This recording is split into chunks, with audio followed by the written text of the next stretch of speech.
આપણે જોઈ રહ્યા છે કે ઝાડ પરથી પાન ખરવા માંડ્યા છે, એટલે અને પાનખર ઋતુ પણ કહેવાય છે અને વસંત ઋતુ પણ કહેવાય છે.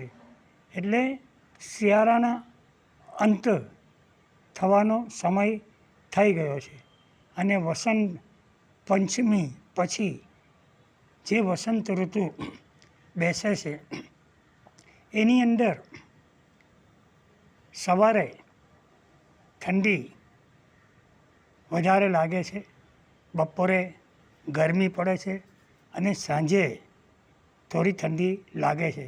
માટે આ ઋતુ પરિવર્તન થઈ રહી છે. એટલે ઝાડ પર જે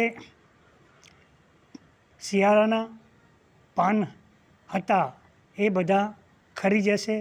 હવે વસંત ઋતુના પ્રમાણે નવા પાન ઉગશે અને આ વસંત પંચમી પછી આપણે જે શિયાળામાં ખોરાકો લેતા હતા, પચવામાં ભારે, મીઠા, અથાણાઓ, ખાટા અને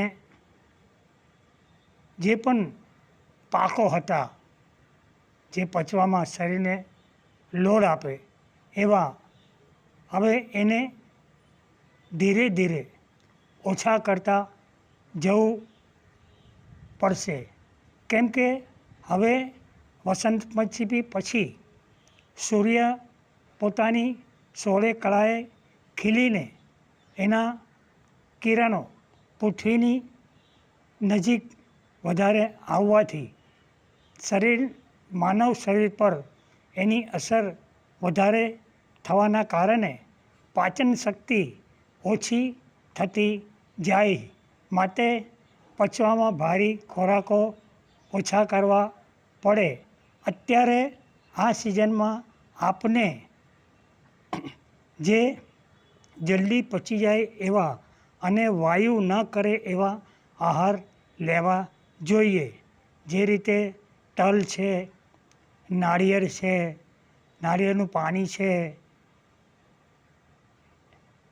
તલનું તેલ છે ખાવામાં, મેથી દાણા છે, એવા જે શરીરને વાયુ પણ ન કરે અને શરીરને કફ પણ ન વધારે એવા મીડિયમ ખોરાકો લઈને આપનું આ ઋતુ પરિવર્તન પર ધ્યાન રાખીને આપણે ઉનાળાની શરૂઆતને આવકારો આપીએ.